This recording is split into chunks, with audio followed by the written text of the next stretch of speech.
She was found sleeping on the floor beside a locked door, not because she had nowhere else to sleep, but because she could never bring herself to trust a room that kept her inside it. That one detail, small and quiet, would unravel a 20-year cover-up buried in ash and blood. And the man who noticed it, the most feared crime lord in the city, had no idea that protecting this woman would cost him everything he had ever built. If this story already has its hooks in you, hit that like button and drop a comment with your city. I want to see exactly how far this reaches. Now stay with me, because it only gets darker from here. The ad in the city employment register had been brief to the point of insult. Housekeeper wanted, live-in, immediate start, estate position, references required.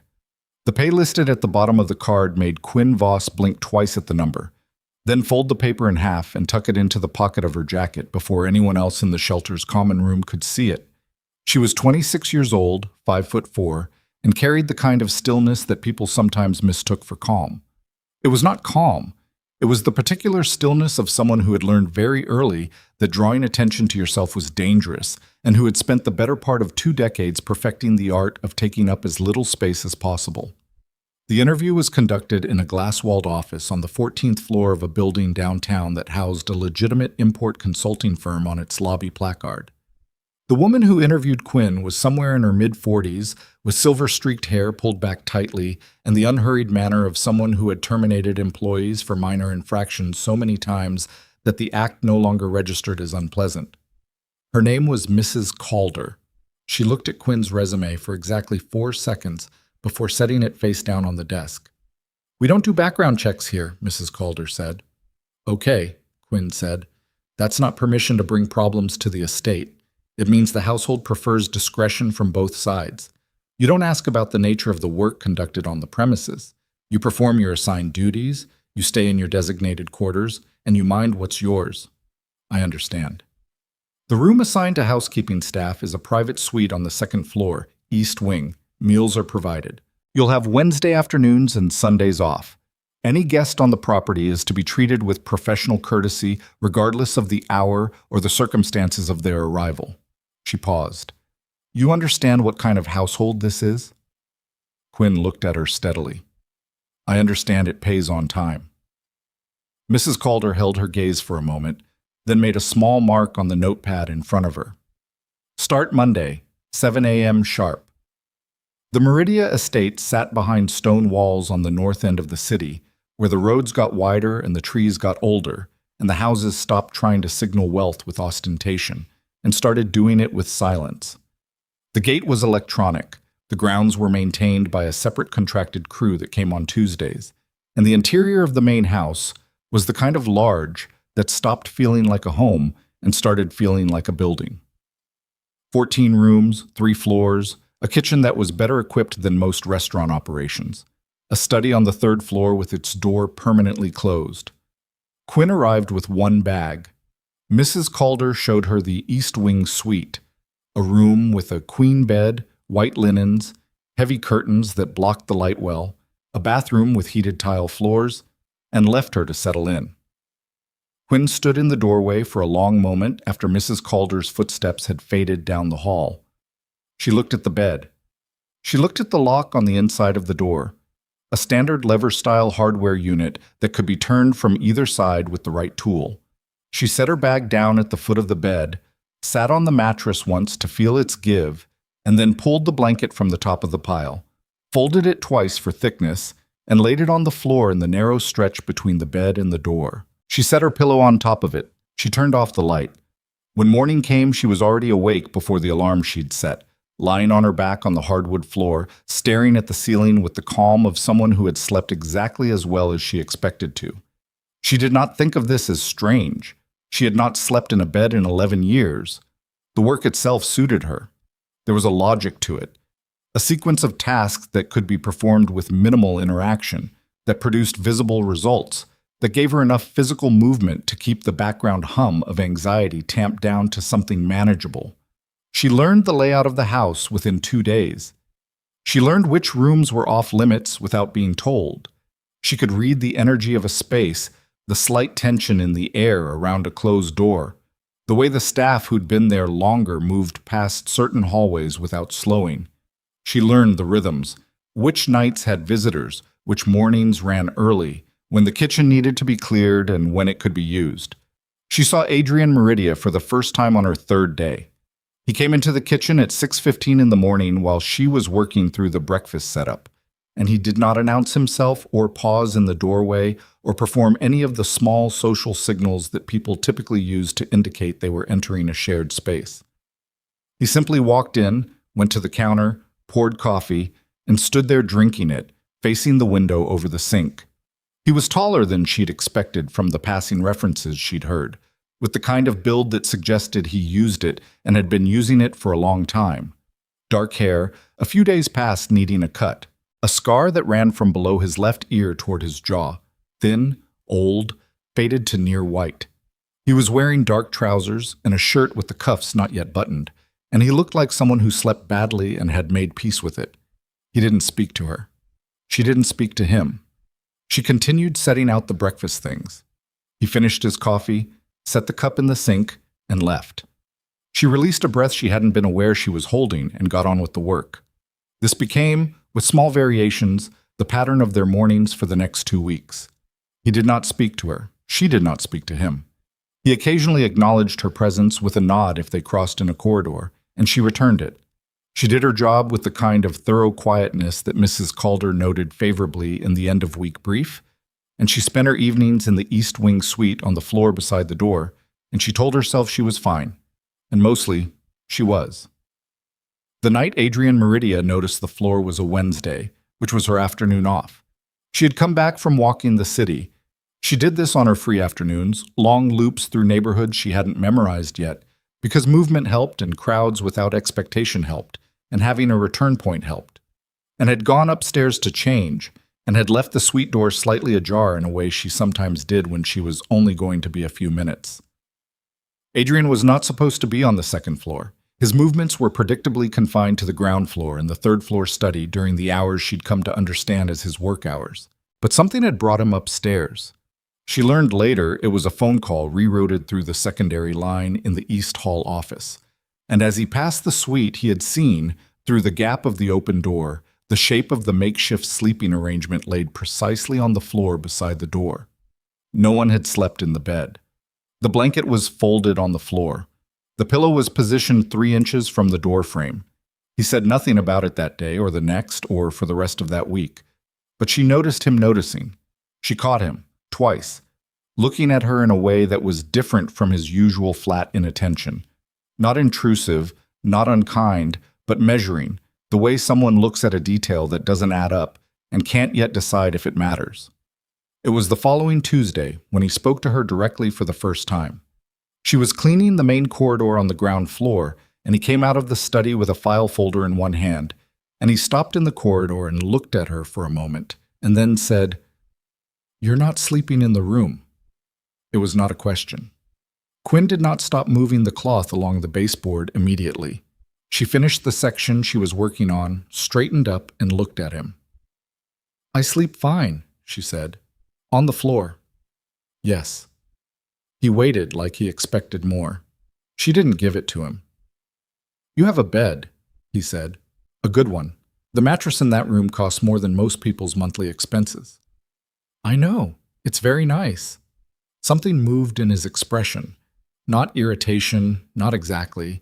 More like the particular frustration of a man who was accustomed to direct answers and was not getting one. "Is there something wrong with the room?" "No."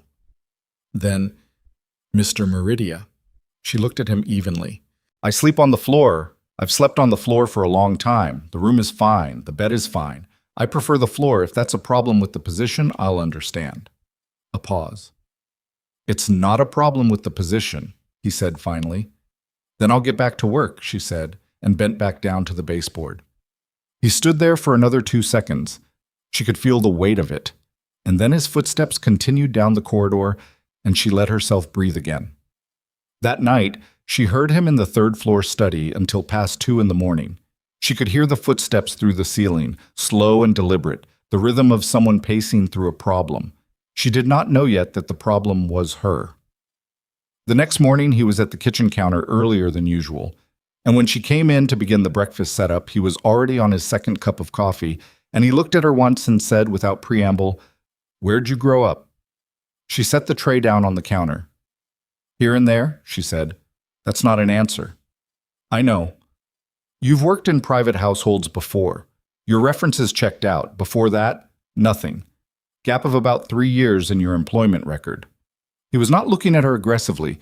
He was looking at her the way he might look at a document with an irregularity, with patient, methodical attention. "The agency doesn't ask." "I do." "You told the agency you didn't run background checks." "I don't. I ask people directly." He took a sip of coffee. "There's a difference." She pulled the egg carton from the refrigerator, cracked one, did it over the pan. "I grew up in the system," she said. "Foster care, group housing, a few different placements." She paused. "Nothing worth talking about." "How long in the system?" "From when I was about 6 until I aged out." 6. A beat. "What happened at 6? She cracked a second egg. "I don't remember," she said. "That's the truth. I genuinely don't remember most of it." He watched her for a moment, then looked back at his coffee. "All right," he said, and didn't push it further. She finished the eggs, plated them, set them on the counter. He ate them at the kitchen island instead of in the dining room the way he usually did, and when he was done he rinsed the plate himself, which she had not seen him do before, and he left without saying anything further. That evening, she found that someone, she knew it was him, there was no one else in the household who moved like that, who left no trace, had slid a new blanket under the door of the East Wing suite, thicker than the one she'd been using. Higher quality material, folded precisely, left at a measured distance from the door frame, as if whoever had placed it had been paying attention to where she slept and had tried to put it somewhere she'd find it useful. She stood holding it for a long time. She did not know what to do with kindness that had been paying attention. She put it on the floor where she slept, because it was warmer, and because refusing it felt like a different kind of strange. Over the following weeks, he continued asking her questions. Not constantly, not intrusively, 1 or 2 a morning, casual in their surface appearance, the kind of things that could be passed off as idle curiosity if she challenged them. Where had she done her last placement before this? What part of the city? Did she have any family she was in contact with? She answered what she could truthfully, deflected what she couldn't, and noticed that he listened to the deflections just as carefully as he listened to the answers. She also began to notice things about him, not because she was watching him the way he seemed to be watching her, but because she was in the house, and because the house had a texture to it that revealed itself slowly. The kind of men who came through on Thursday evenings, always through the rear entrance, always leaving before midnight. The calls he took standing at the window instead of sitting, which she had come to understand meant they were calls he was not comfortable having on record. The file boxes in the corridor outside the study that were cycled in and out on a schedule she couldn't fully track, but which seemed to correspond to specific periods of elevated tension in the household. More staff on the perimeter, meals moved to irregular hours, Mrs. Calder's manner going from efficient to clipped. She was not naive about what she had walked into. She had spent enough time in enough places at the margins of the city to know what the Meridia name meant in certain circles. She had known it when she took the job. She had taken it anyway because the pay was real and the room was real, and she had been sleeping in a shelter for 3 months and had run out of other options that didn't involve decisions she wasn't willing to make. What she had not anticipated was that someone in that house would start to see her. The incident happened on a Thursday evening in her 6th week. She was moving through the East Wing corridor toward the linen closet when 2 of the visiting men came up the secondary staircase, and one of them, broad, half-drunk, operating on an assumption of impunity that she recognized as dangerous, stepped too close to her in the narrow hall. She stepped back. He followed the step. He said something she did not process the words of because the moment his hand reached out toward her shoulder, the corridor went sideways, and she was not in it anymore. She was somewhere else entirely. Small, dark. The particular smell of old institutional cleaning solution and cold concrete. A door that locked from the outside. Noise from beyond it. Then she was back in the corridor, pressed against the wall, and the man was pulling his arm back and looking at her with the confusion of someone whose forward motion had been stopped, and she realized without being fully clear on how it had happened that she had grabbed his wrist and bent it at the joint in a way that had made him stop and recalibrate. She let go of his wrist. He looked at her for a moment, deciding. Adrian was at the end of the corridor. She did not know when he'd appeared. He said nothing, but the expression on his face communicated something specific to the man in the hall, who absorbed it, straightened his jacket, and walked the other direction. Adrian looked at her. She was breathing too fast. She could feel it and couldn't regulate it in the way she usually could. Her back was against the wall and her hands were flat at her sides, and she was aware that she was staring at a point past his left shoulder, because looking at his face required a kind of steadiness she did not currently have. "Quinn," he said. She said nothing. "Are you hurt?" "No." The word came out steadier than she felt. He didn't move toward her. He stayed where he was, at the end of the corridor, giving her the length of the hall between them. "Okay," he said. "I'm fine," she said. "I'm sorry about... I didn't mean to make a problem." "You didn't make a problem." His voice was flat, even. She could not read what was underneath it, and didn't try. "He did. It's handled." She nodded. He looked at her for one more moment, and then, and this was the part she turned over later, lying on the floor of the East Wing suite staring at the ceiling, he said very quietly, "You've been somewhere that locked you in." Not a question. She didn't answer. "That's what the floor is," he said. "You need to be able to get out." She felt something move in her chest, something that had no clean name. "Good night, Mr. Meridia," she said, and walked past him toward the linen closet. She heard him exhale behind her. She heard him not follow. That night she woke at 3 a.m. from the kind of dream she usually didn't remember. Heart hammering, the new blanket twisted around her legs, the word Ashcroft already fading from whatever place inside her skull it had surfaced from. Barely a trace, barely a fragment. A smell that wasn't a smell, and a sound that wasn't a sound. She lay still on the floor until her pulse steadied. She could not have told anyone what had frightened her. She did not know, yet, that there was a man in a glass-walled office on the other side of the city who had been paying to make sure she never would. 3 floors above her, Adrian Meridia sat at his study desk with a single name typed into the search terminal in front of him. A name he'd pulled from the most recent of the discreet inquiries he'd been running for 3 weeks, routed through channels that didn't leave paperwork. A name that had surfaced attached to a county social services record that had been altered. Not deleted, just altered. The kind of careful clerical revision that was done by someone who understood what they were erasing and wanted it to be deniable if found. The name of the placement facility listed in Quinn Voss's earliest records. The one that predated all the foster placements and group homes. The one that should have been the beginning of her documented history in the system, but had instead been amended to a blank field with a caseworker notation that read, "Records unavailable, fire damage, 2004. Ashcroft Children's Home." He leaned back in his chair and looked at the screen for a long time. Then he picked up his phone and made a call he did not route through any of his usual channels, to a man he had not spoken to in 4 years who owed him a debt that had never been collected. "I need everything that existed," he said, "on a facility called Ashcroft, before the fire, whatever your people can find." A pause. "And I need to know who had the records altered." He ended the call. Outside the study window, the city ran its lights along the dark, indifferent, and bright, and somewhere in its layers a file that had been buried for 20 years was about to start moving toward the surface.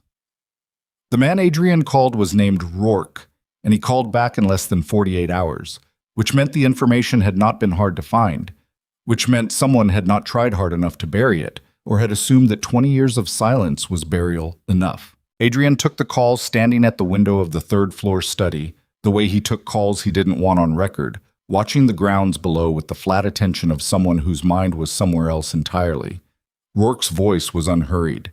He had the particular cadence of a man who delivered bad information for a living and had long since stopped being surprised by what qualified as bad. "Ashcroft Children's Home," he said.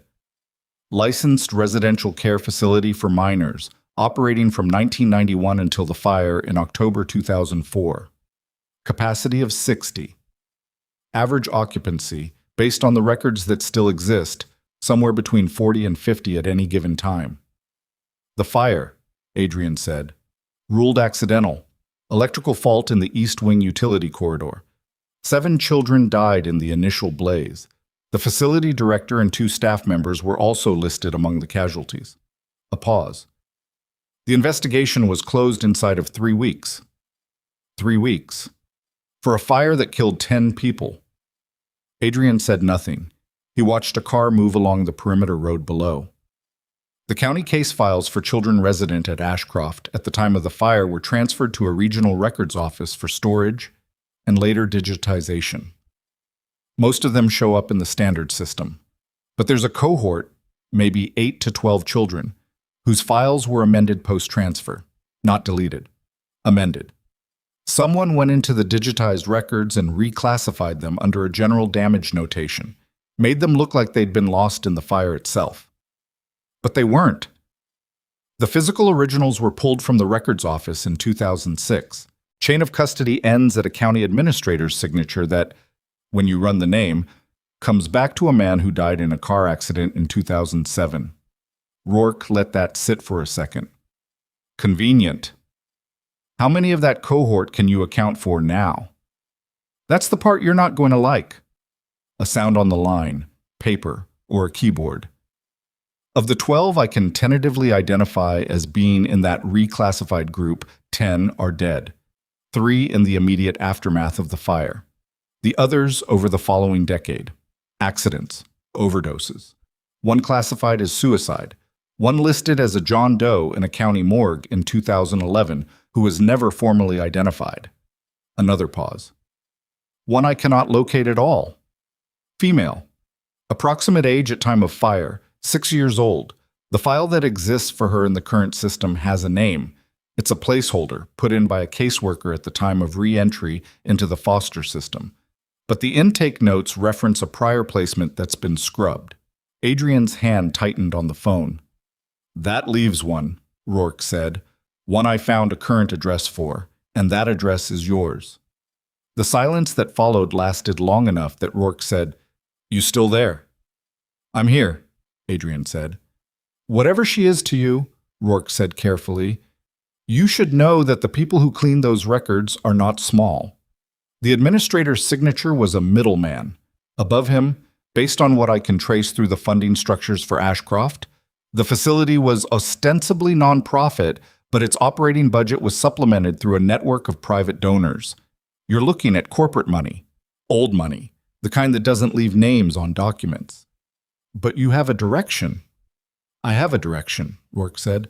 "I'd rather give it to you in person." "Tomorrow," Adrian said. "Rear entrance, 9 a.m. He ended the call and stood at the window for a long time without moving. Below, the grounds were quiet. The east wing was dark. Somewhere behind those windows, on the floor beside the door, Quinn Voss was sleeping the particular sleep of someone who had trained herself not to need much, in a room that locked from the inside with a blanket he had left, because it was the only thing he could think of to do that she might actually accept. He pressed his knuckles against the window glass and felt the cold of it travel up his hand. He had been in this business long enough to know what it meant when someone's records were cleaned that thoroughly. It didn't mean they were hiding information. It meant they were hiding a witness. He went downstairs. Quinn was in the kitchen the next morning at her usual hour, and she looked at him the way she always looked at him. Steady, guarded, giving nothing away that she hadn't decided to give. And he looked back at her and made a decision he did not announce and would not explain until he had more to work with. "I need you to stay inside the estate today," he said. She stopped what she was doing. "That's not one of my days off." "I know. I'm not asking you to take time off. I'm asking you to stay inside the perimeter." She looked at him. "Why?" "Precaution." "Against what?" He held her gaze. "I don't have the full picture yet." Her jaw tightened. "Mr. Meridia?" "Adrian," he said, "and I'm not going to pretend I haven't been looking into you. You can be angry about that, but I need you to stay inside today." The silence between them had weight. She set the spatula down on the counter with a precision that was more controlled than calm. "You ran my background." "I looked into Ashcroft," he said. She went very still. It was a different kind of still than her usual careful quiet. This was the stillness of something that had been struck and had not yet registered the full impact. Her face did not change. He could see her working to keep it from changing, but her breathing shifted, shallowed, and she put one hand flat on the counter in a way that looked like she was bracing. I don't... She stopped, started again. I don't know what that is. I think part of you does. I told you I don't remember. I know what you told me. He kept his voice level. I'm not accusing you of lying. I think the not remembering is real. I also think it's the thing that's kept you alive for 20 years. So I want you to understand that I'm not pushing on it carelessly. She looked at him for a long moment, and in her eyes he saw something that had no single name. Not fear, not anger, something that sat underneath both of those like the substructure of a building that had been damaged and rebuilt around the damage rather than repairing it. There are people, he said, who went to significant trouble to make sure that certain children from that facility could not be found or identified. Most of those children are dead. You are not, which means they either lost track of you or believed you were dead too. He paused. I don't know yet which one.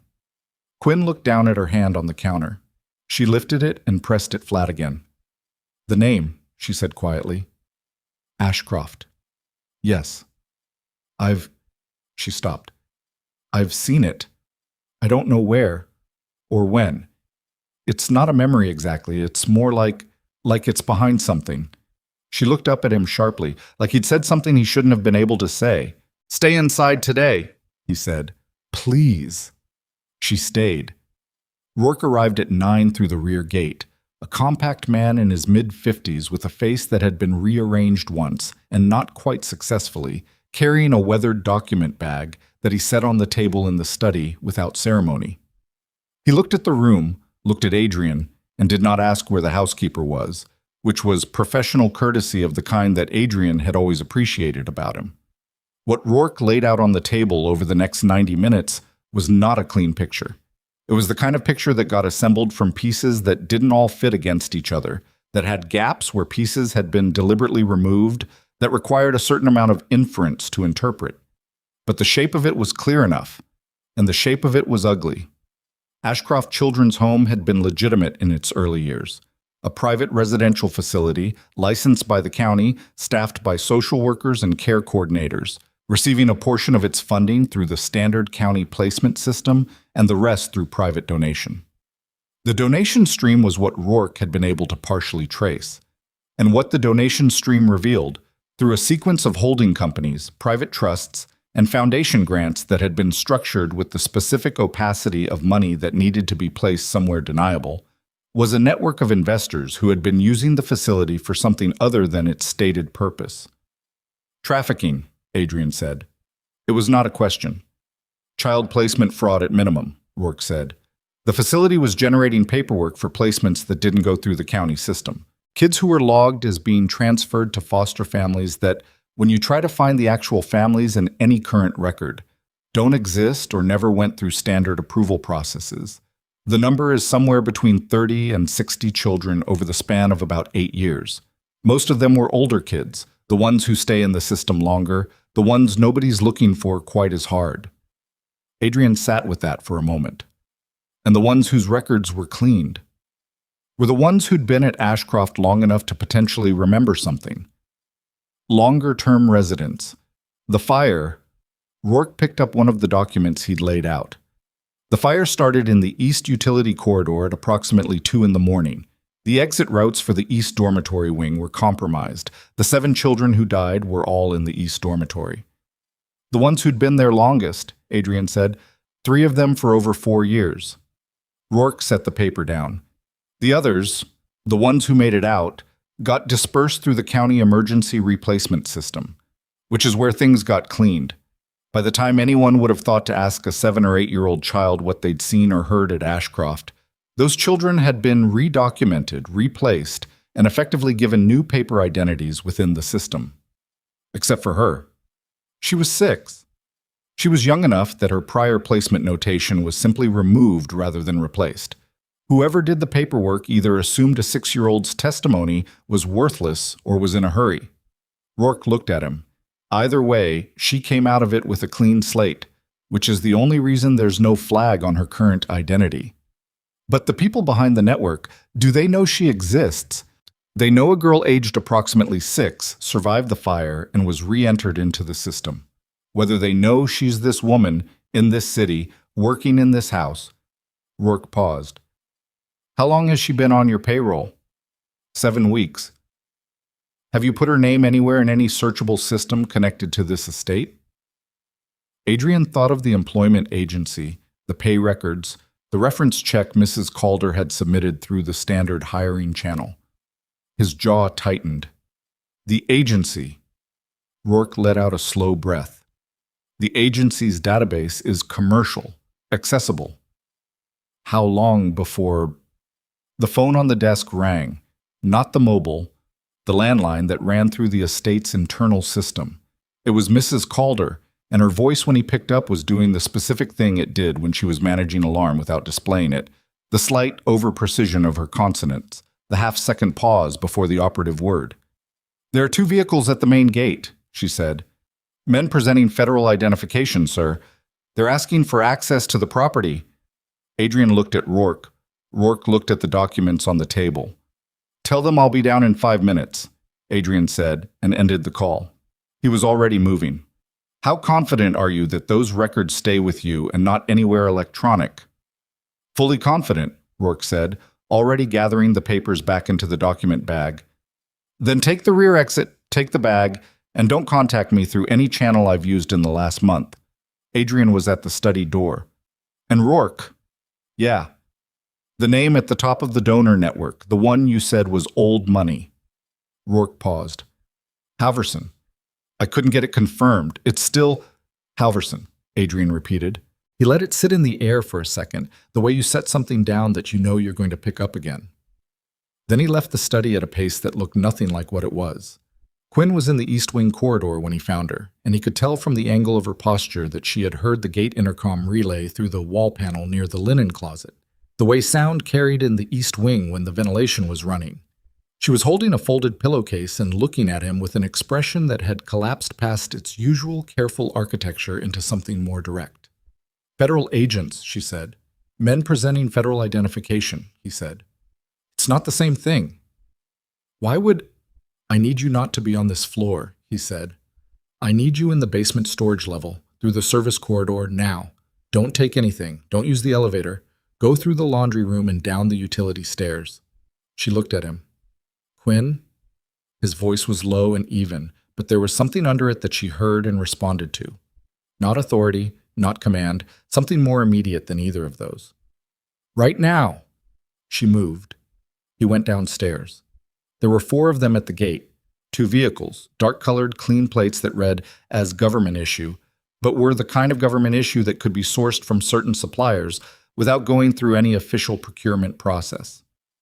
The men were dressed correctly, dark suits, the right kind of ID wallets, the particular flat patience of professionals who were accustomed to waiting because waiting was part of the process. But 2 of them were watching the upper floors of the house in a way that had nothing to do with standard protocol, and one of them, the one who hung back slightly from the main pair at the gate, was positioned at an angle to the perimeter wall that would give him a line of sight to the East Wing windows. Adrian came to the gate himself, which was not how he normally handled uninvited arrivals, but which communicated something specific. He was not running, he was not hiding, and whoever had sent these men should note that. The man at the front was the one who spoke.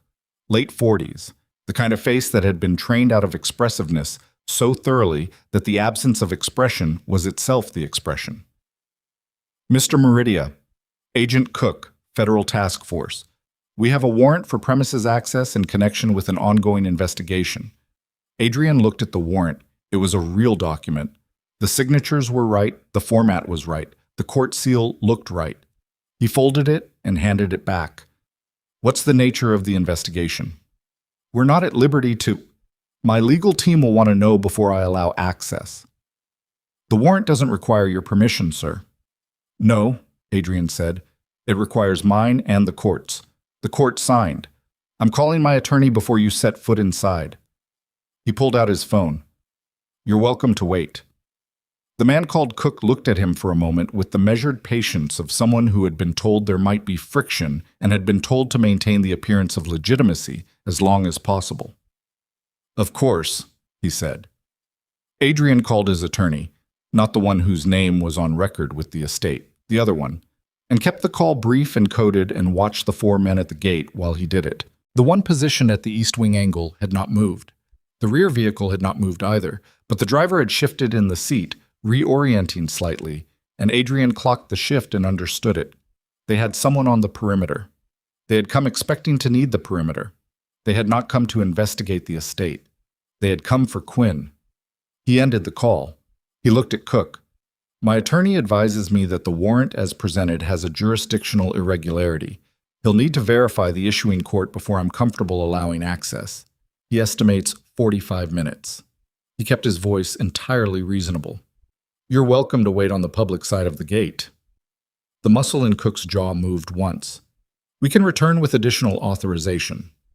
"That's your prerogative," Adrian said, and turned back toward the house. He did not run. He walked at a measured pace until the house door closed behind him, and then he was moving differently, through the kitchen corridor, into the laundry room, down the utility stairs, because Quinn was in the basement, and he needed to look at her face when he told her what he now knew. She was in the back of the storage level, standing in the space between two sets of metal shelving, and when the stairwell light came on, she turned to face him with the pillowcase still in her hands, still folded, held in front of her like something she'd forgotten she was carrying. He told her, concisely, without padding, the way you tell someone something that cannot be softened by the way you tell it. She listened without interrupting, and when he finished there was a silence that stretched for long enough that he began to hear the mechanical hum of the estate's utility systems, the low and constant drone of the furnace cycling. "The fire," she said finally. Her voice was very flat. "I was in it. You survived it." "I know I survived it." She looked at her hands. I have scars on my left arm. I was told it was from a kitchen accident when I was small. A foster family told me that." She paused. "I never questioned it because I don't remember it. I don't remember anything from before I was 7. You were 6 when the fire happened." She looked up at him. "So I watched 10 people die and then forgot it." He said nothing. There was nothing useful to say to that. "And the men at the gate are not federal agents, or if they are, they're not there on legitimate orders." "They're there for me." "Yes." She set the pillowcase down on the shelf beside her with the same careful precision she brought to everything, and then she pressed her back against the cold metal shelf and tilted her head back and stared at the ceiling of the basement storage level, and he watched her breathe through it, watched her count it out, the way you breathe when you are working very hard not to come apart in front of someone. And he did not move toward her and did not fill the silence, because he understood by now that she needed the edges of things, needed the space that was hers. "There were other kids," she said, still looking at the ceiling. "Yes. Most of them are dead." "Yes. Because of what they might remember." "Yes."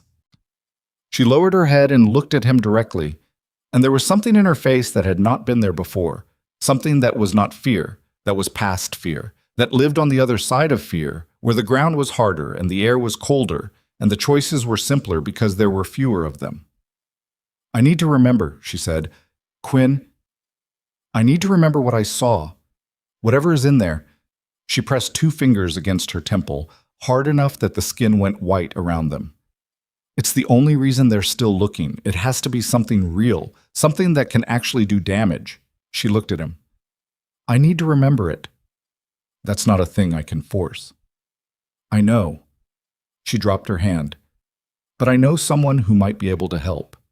She paused and then said a name he hadn't expected. "Dr. Marin Lyle.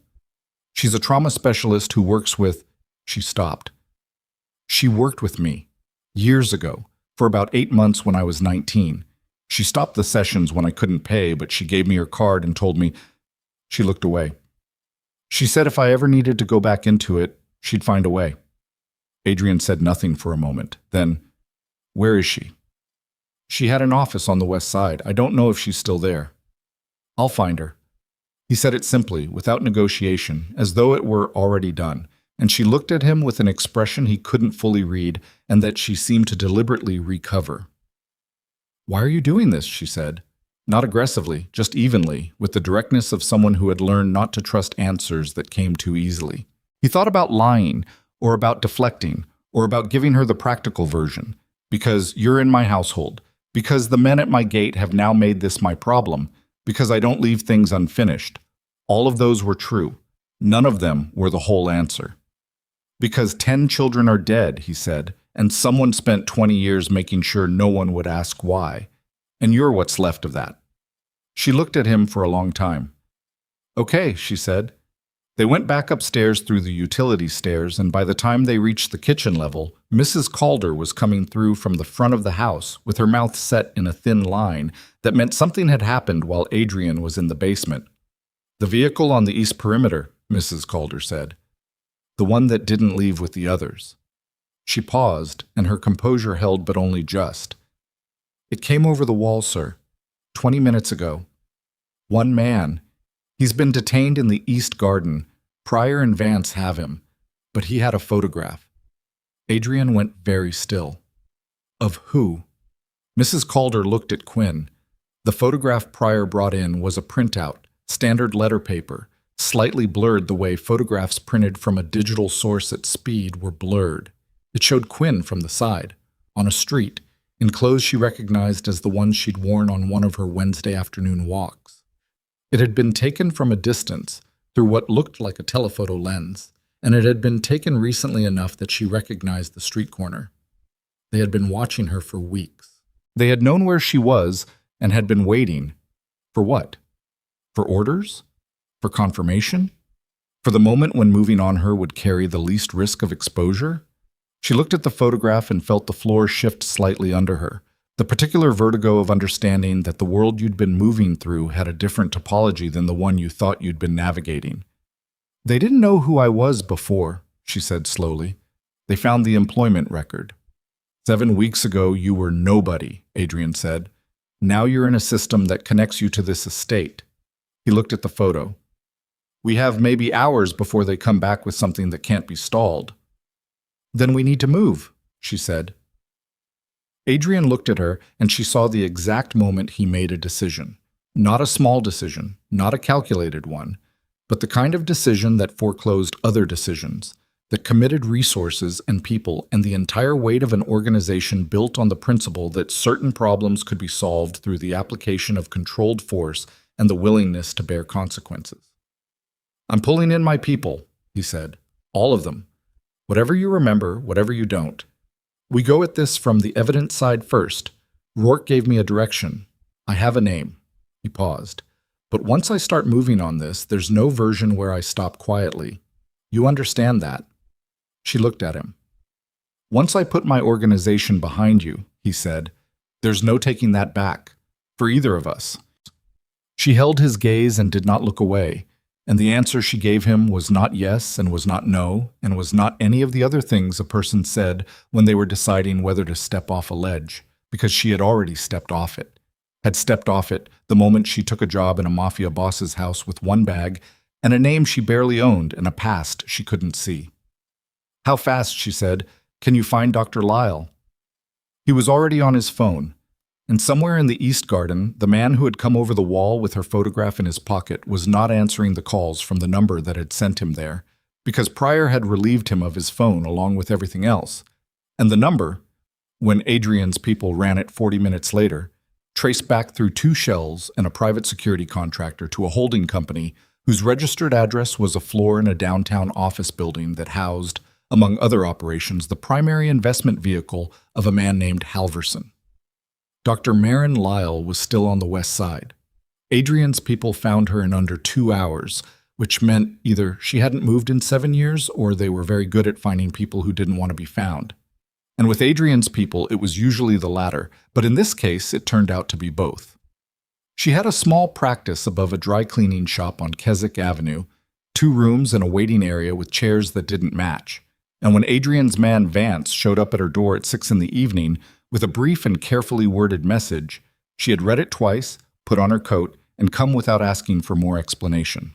She was 60, or close to it, with close-cropped gray hair and the particular stillness of someone who had spent decades being the calmest person in a room full of people in crisis. She looked at Quinn across the kitchen table of the estate, and Quinn looked back at her, and something passed between them that Adrian recognized as the specific recognition of two people who had been through something together that left marks. "You look the same," Quinn said. "You don't," Dr. Lyle said, not unkindly. "You look like you've been carrying something for a long time." "I have." "I know." Dr. Lyle set her bag on the table and did not open it. "Whoever called me was very brief. I'd like to hear it from you." Quinn told her. She told it the same way she had told Adrian. Flat, linear, without decoration. But there were places where the flatness cracked slightly, small pressure fractures in the surface of the telling, and Dr. Lyle watched those places with the attention of someone who understood that the cracks were the information. When Quinn finished, Dr. Lyle was quiet for a moment. Then she said, "You want to go back in?" "I need to." "Those are different things." "I know they're different." Quinn's hands were flat on the table. "I need to anyway." Dr. Lyle looked at her for a long time, and then looked at Adrian, who was standing near the door with his arms crossed and the expression he wore when he was listening carefully and did not want it to be obvious. "You understand," Dr. Lyle said to him, "that I can't promise what comes out. Traumatic memory retrieval isn't a file cabinet. It's not clean. She may remember things that are fragmented, or things she can't place in sequence, or things that contradict what she currently believes about her own history." "I understand," Adrian said. "And if she starts to destabilize, then we stop," Quinn said. "I know. I've done this before, Marin."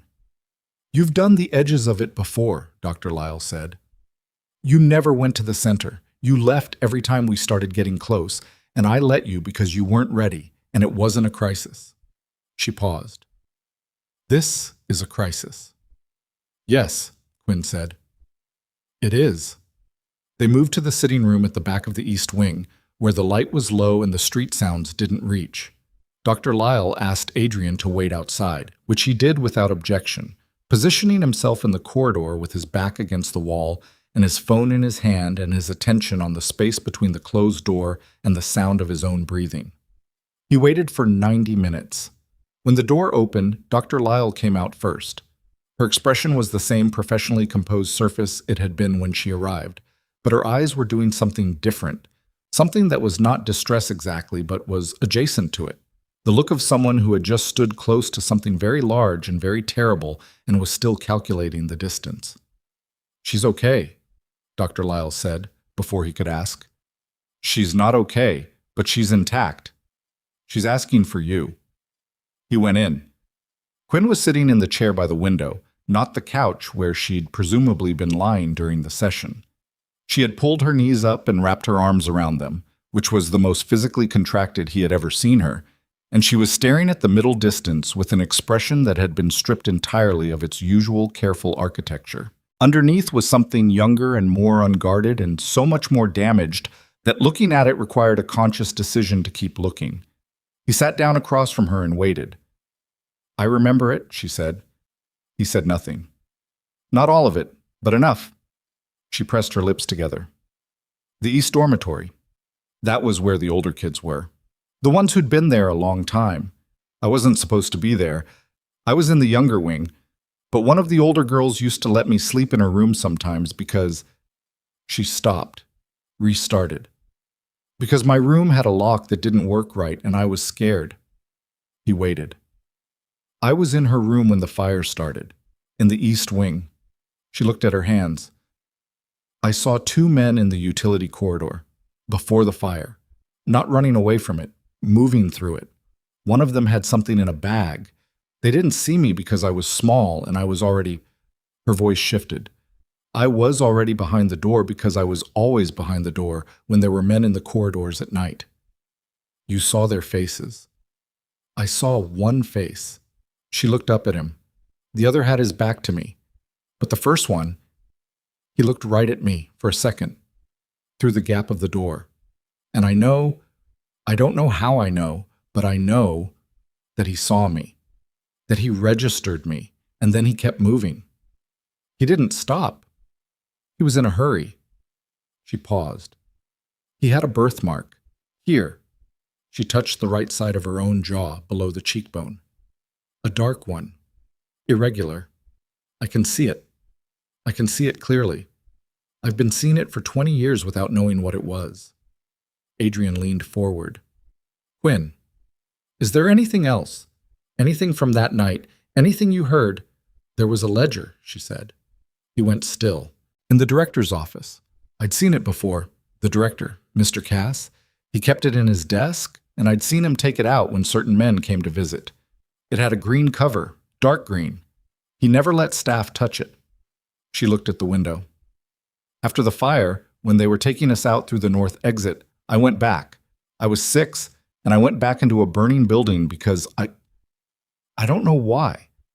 I don't know why a 6-year-old does something like that. What did you do? I took it.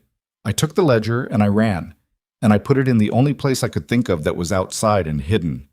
She stopped. There was a storm drain on the east side of the facility. It ran under the property boundary wall, wide enough that a child could crawl into it. She looked at him directly. I put it in there, as far in as I could reach, wrapped in my jacket. The silence in the room was very complete. That was 20 years ago, he said carefully. I know. The facility burned. The site. I know.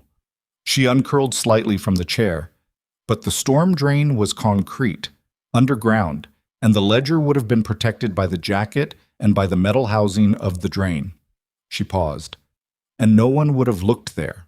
Why would they look there? They thought the records were in the office. They thought a 6-year-old ran out of a burning building and kept running. He looked at her for a long moment. Then he stood up. I need to know where the Ashcroft site is now. I can tell you, she said. I've driven past it. I didn't know why I always wanted to drive past it. Her voice carried a bleak kind of recognition. It's a vacant lot. There was never any redevelopment. The ruins are still there mostly. Someone put up a chain-link fence. He was already at the door. Adrian, she said. He turned. I'm going with you, she said. It was not a request, and they both understood that.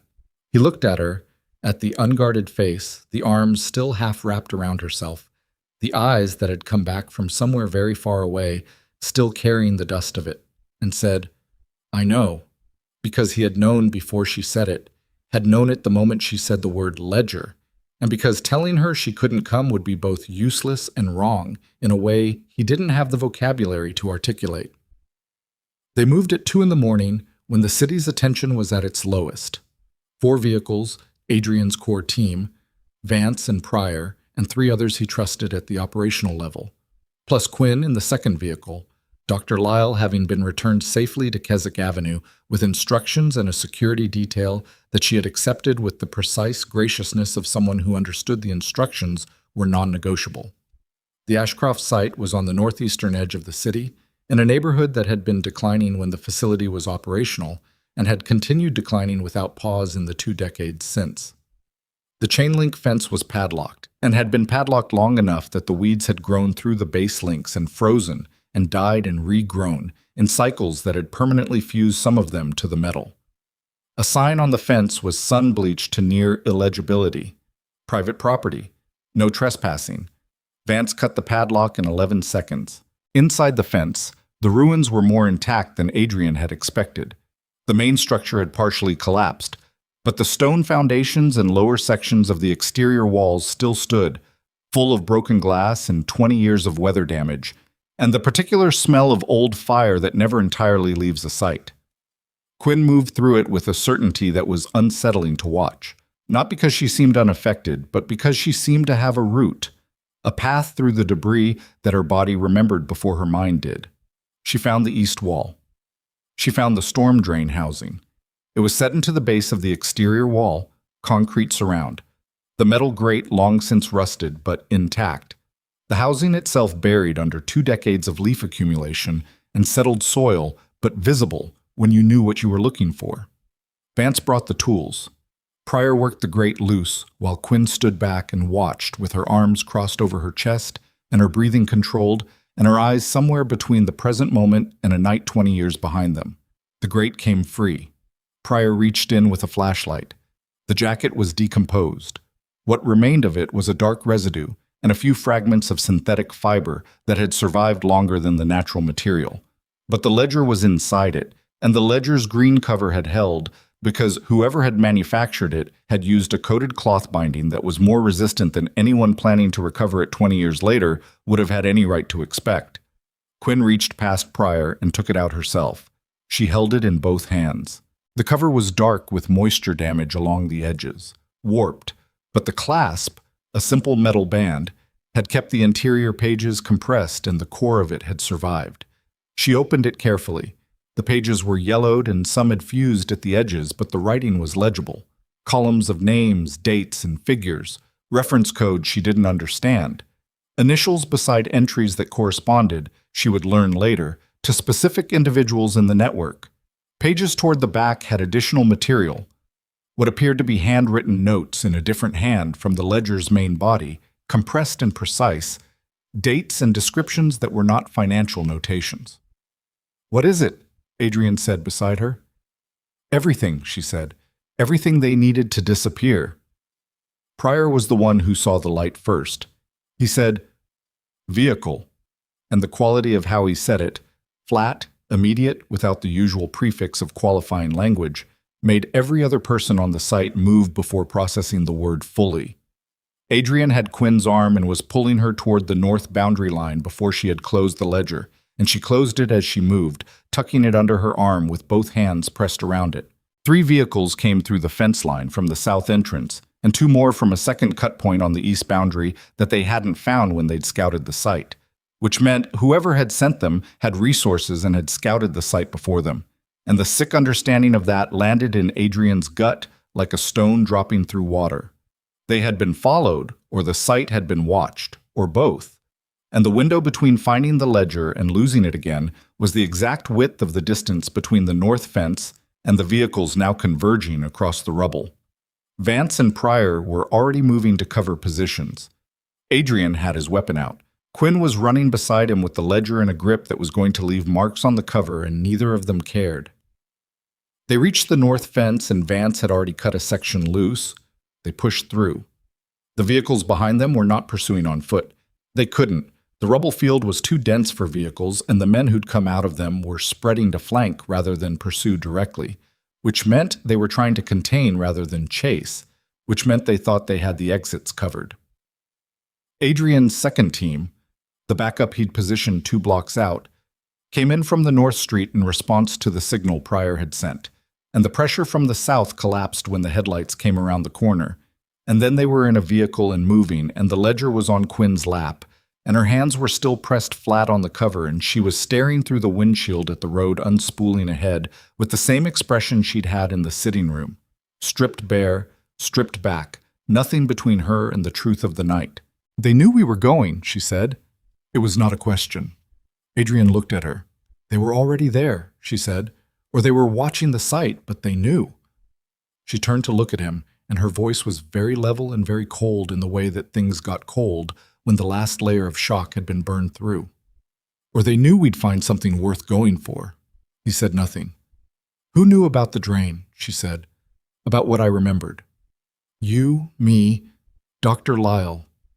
The car moved through the dark streets and the silence stretched, and then Quinn said very quietly, "And Rourke." Adrian went still in the way that meant he was processing something he did not want to be processing. "Rourke was in the study," she said. "He heard the call. He knew you had a direction, a name, and then he left through the rear exit before the men at the gate were gone." She was looking at him steadily. "Did you tell Rourke about Ashcroft by name before he came to the estate?" "I told him the name of the facility when I called him," Adrian said. "The first call. So he had it before he came to you, and he came to you with exactly enough information to send you in a direction, but not the name Halverson." He said he couldn't confirm that. He said it wasn't confirmed. A man who could trace private donor networks through shell companies and debt administrators couldn't confirm the name at the top? She paused. "Or he confirmed it fine and told you anyway, because he needed you to know the direction without giving you anything you could move on independently. The vehicle turned onto the highway approach, and the city lights fell away behind them, and Adrian sat with what she had just handed him, sat with the shape of it, the way it reordered the last 48 hours into a sequence he had not been reading correctly. Rourke had contacted him. Not the other way around. He had called Rourke, yes. But Rourke had called back in under 48 hours, faster than any clean search of records that had been buried for 2 decades should have taken. Rourke had arrived with exactly the right information. Rourke had been positioned in the study when the gate call came in and had heard the mention of Quinn's location in the employment system.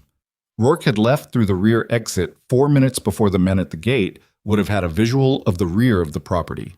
Rourke, who had owed Adrian a debt for 4 years and had never tried to settle it. Rourke, who had appeared the moment Adrian asked, with the information Adrian needed, at exactly the pace that kept Adrian moving toward the Ashcroft site. "He led us there," Adrian said. His voice was flat. "He surfaced the drain through the session. He knew I'd move on it the same night." "He was managing you," Quinn said, "moving you where they wanted you. They wanted the ledger. They wanted to know if it existed, if it was recoverable." Her hands tightened on the cover. "And now they know." Adrian looked at the road ahead for a long moment. "The recordings," he said. Rourke mentioned there might be recordings, audio documentation from the facility. He said he couldn't confirm whether any had survived. "Did you tell him you were going to the site tonight?" "No." "Does he have a way to monitor this vehicle?" Adrian looked at Vance in the front seat. Vance shook his head slowly. He'd run the sweep himself, 2 hours before they moved. "Then they're moving blind right now," Quinn said. "They know we got out with something. They don't know exactly what." "That gives us hours," Adrian said. "Not more than that." She nodded. She looked down at the ledger and then back up. And there was something happening in her face that had nothing to do with the immediate crisis. Something slower and more fundamental. A reorientation that he recognized as the particular expression of someone who has just understood that the shape of their life, the architecture they'd been standing inside of without knowing it, had been constructed by other people for purposes that had nothing to do with their survival. "He saw me," she said. "In the dormitory corridor, the man with the birthmark." She was not looking at the ledger or the road. She was looking at something none of the rest of them could see. "I've been thinking about this since the session. He saw me and he let me run because I was 6 and he thought it didn't matter. He thought a 6-year-old in a burning building either died or forgot." "He was almost right," Adrian said. "Almost," she said, and the word carried a weight that was not triumph and was not bitterness, and was something that sat between the two like a stone that had been underwater long enough to become smooth. The vehicle moved through the dark, and the ledger sat on her lap, and somewhere in the city behind them, Rourke was making a phone call that Adrian already knew the content of, reporting to a number that traced back through shells to a holding company to an office floor, to a man named Halverson who had spent 20 years and considerable resources ensuring that a single night in October 2004 remained unwitnessed. Vance's phone went at 3:14 in the morning. He looked at the screen, and then he looked in the mirror at Adrian, and the look was enough. "What?" Adrian said. "Dr. Lyle," Vance said. "The detail we left with her." The cold that moved through the vehicle was not the temperature. Adrian was already reaching for his phone. "She's gone," Vance said. "Not taken. Gone. She left the building through the rear exit 40 minutes ago, alone, and didn't tell the detail where she was going." Quinn turned in her seat. She looked at Vance and then at Adrian, and her face had gone through several things in rapid succession, and had come out the other side of all of them into something very hard and very clear and very still. "She knew about the drain too," Quinn said. "She was in the room," Adrian said. "She was always in the room," Quinn said, and her voice was the quietest it had ever been, which was the most frightening thing about it. "I told her everything, 7 years ago. Everything I was starting to remember, everything I was trying not to. She was the one who helped me build the wall back up." She looked at the road ahead. "She told me I wasn't ready. She told me it wasn't safe to go deeper." A pause. "She was managing me too." The vehicle moved on. The ledger on Quinn's lap contained the evidence that could dismantle a network that had operated without consequence for 30 years. and the two people who had helped bring her to the moment of finding it had both been working against her, and the man behind all of it was a name and an office, and a wall of money that had never once had to answer for anything it had done, and the city ran past the windows in the dark, indifferent and bright. And Quinn Voss sat with her hands flat on a green leather cover and understood, with the total clarity of someone who has just run out of the last version of safety they had, that the only thing left between what had been done and anyone being made to answer for it was whatever she chose to do next. They drove until 4 in the morning, when Adrian was satisfied that no tail had held through the last 6 turns, and then they stopped at a location that was not any property connected to his name or any name connected to him. A warehouse on the industrial south side that was registered to a company that had existed on paper for 11 years and had never conducted a single transaction that anyone could point to. Inside, under fluorescent lights that buzzed at a frequency just below the threshold of conscious annoyance, they laid the ledger on a clean table and spent 2 hours going through it page by page. Adrian and Quinn and Vance, and a man named Cutter who handled document analysis and who had been pulled from sleep and arrived looking like it, but worked with the precise attention of someone whose irritation and his professionalism existed in entirely separate compartments. The ledger was what Quinn had said it was. It was also more. The financial columns were what they appeared. A record of payments, dates, reference codes, figures that Cutter said corresponded to a structured disbursement pattern he'd seen in other contexts, the kind of accounting that happened when money needed to move between parties without generating discoverable links in any legitimate financial system. The initials beside entries resolved, in some cases, to partial names that Rourke's documents, which Adrian had photographed before returning the originals, corroborated. But it was the handwritten section in the back, the notes in the second hand, that stopped Cutter mid-page and made him set down his pen and look across the table. "These aren't ledger entries," Cutter said. "What are they?" Adrian said. "They're a record of testimony. Someone was documenting." He turned the ledger carefully so Adrian could see the page. Dates, names of children, what they said, and to whom. "It reads like someone was compiling." He paused. "Like someone inside the facility was building a case, keeping their own parallel record." Quinn leaned over the table. She looked at the handwriting for a long time. "That's not Mr. Cass's writing," she said. "The main ledger is his. This is someone else." "A staff member," Adrian said. "Someone who knew what was happening and was documenting it," Quinn said. She turned to the last page of the handwritten section. At the bottom, in the same compressed hand, was a single line that was not a date or a name or a figure. It read, "If this is found, the recordings are in the northeast foundation wall, 3rd course from the floor, loose block." The silence that followed was the particular silence of a room in which everyone has just understood simultaneously that the thing they thought they had found is actually the map to the thing they needed. "There were recordings," Quinn said. Her voice was very even. "They survived." "We need to go back," Adrian said. "They'll have the site covered," Vance said. "Then we go through them." He looked at Vance. "How many can you pull together before 6? Vance looked at the ceiling briefly, doing arithmetic. 8, maybe 10. "Do it."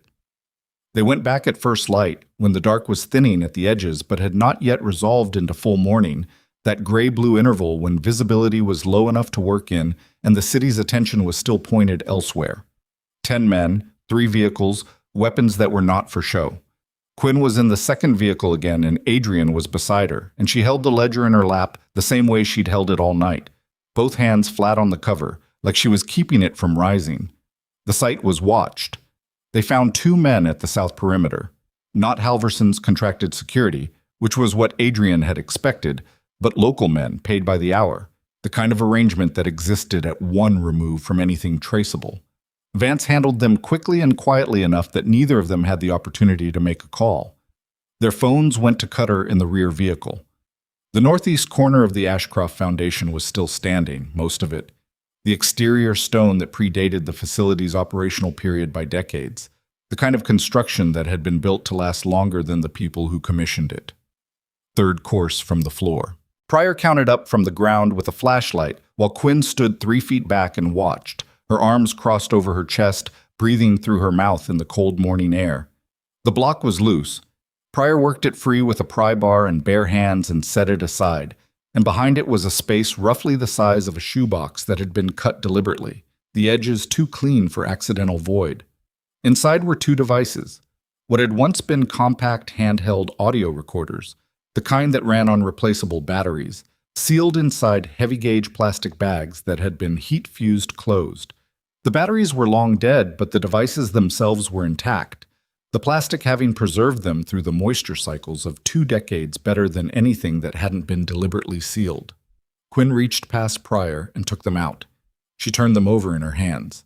The plastic bags were clouded with age, but she could see the recorders inside, small and ordinary, the kind of thing that costs $20 at an electronics shop, the kind of thing nobody would think to look for inside a stone wall. "Can you pull what's on them?" she said to Cutter without looking up. "Given the right equipment," Cutter said. "Give me 4 hours."